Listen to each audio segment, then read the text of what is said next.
People are watching you right now. Not your enemies, not strangers. The ones you trust, the ones you work with, the ones you eat lunch with. And every time you open your mouth in the wrong way, they're quietly learning something about you, something you didn't mean to teach them. That's what this is about. Not etiquette, not manners. Machiavelli spent his life studying power, how it's built, how it's lost, and more importantly, how most people destroy it themselves without a single enemy lifting a finger.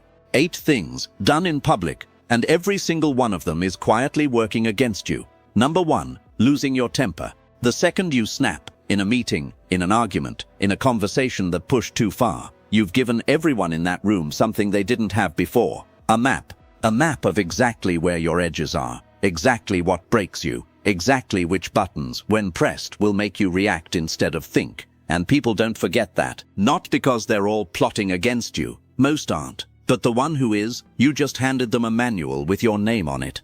Machiavelli was direct. A man who cannot control himself cannot control anything else. That's not just about rulers. That's about you, in any room. The moment frustration beats composure. You didn't lose the argument. You lost the positioning. And positioning takes a long time to rebuild. Number 2, announcing your plans. You're excited. Something's happening. A move, a goal, a decision you've made. And so you talk about it. Because talking feels like momentum. It isn't. Every time you explain an unfinished plan in public, 2 things happen. 1, your brain gets a small hit of validation that it mistakes for actual progress. 2, you've now handed pieces of your ambition to people who can question it, doubt it, or quietly chip away at it before it's real. Correction, not always, but often enough. Machiavelli said it plainly. Don't talk about what you intend to do. The plan stays internal until the result is external. Because an unfinished goal explained out loud becomes something you have to defend before it even exists. That's not momentum, that's exposure. Number 3, complaining. I know, venting feels necessary, and maybe in private, with the right person, it is. But in public, complaining isn't a release, it's a signal. It tells everyone around you that your emotional state is tied to things outside your control, that you react, that circumstances move you. And here's the part nobody talks about. It tells people exactly what frustrates you, which means they now know what to avoid, what to use, and how to manage you. That's not venting. That's handing someone your instruction manual and asking them to be responsible with it. They won't always be. Number 4, oversharing your personal life. Actually, let me be more specific. It's not oversharing in general. It's sharing with people who haven't earned it yet. There's a version of openness that builds real trust. And there's a version where you expose your struggles, your fears, your personal history in professional or public settings because you think it makes you relatable. It does. It also makes you readable. Once someone knows the story of what broke you, they know the geometry of your weaknesses. They might never consciously use it, but it's there, filed away.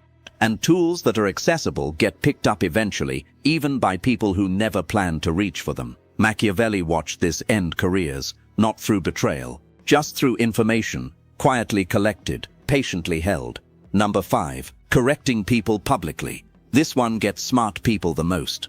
Someone says something wrong, factually, logically, obviously wrong. You know it, the room knows it, and so you correct them, right there, in front of everyone.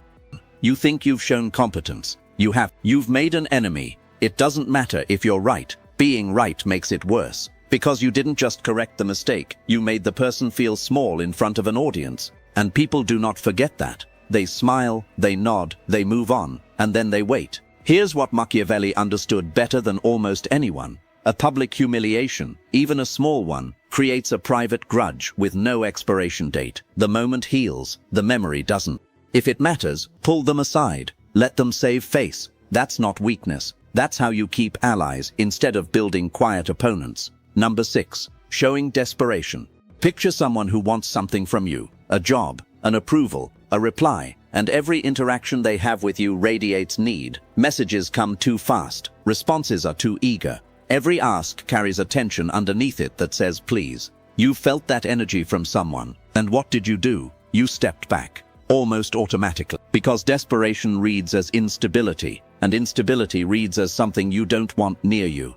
Machiavelli built his entire framework around this. People follow confidence, not need. The moment someone senses that you require their validation to function, they have leverage over you that you handed them for free. Urgency is fine, drive is fine.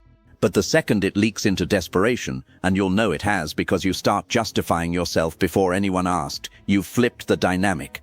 And flipped dynamics are slow to correct. Number 7. Playing your full hand. Here's what most people miss about Machiavelli. He wasn't saying be dishonest. He was saying stop being unnecessarily transparent. There's a difference. When you walk into any room, a negotiation, a conversation, a first meeting, and immediately show everything you know, everything you've figured out, everything you're capable of, you've killed your own leverage. Because mystery is leverage. Potential is leverage. The sense that there's more you haven't shown, that is leverage. The moment someone fully understands you, you've gone from interesting to predictable. And predictable people are easy to plan around.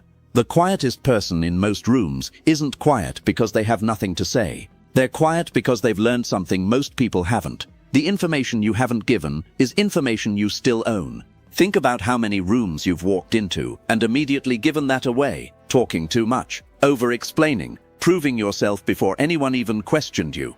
That's a habit, and habits can change. Number 8. Apologizing when you did nothing wrong. This is the last one, and it's the quietest damage on this list. There's a kind of person, and most of us have been this person, who apologizes automatically. Not because they genuinely did something wrong, but because conflict feels dangerous. Because keeping the peace feels like the smart play. It isn't.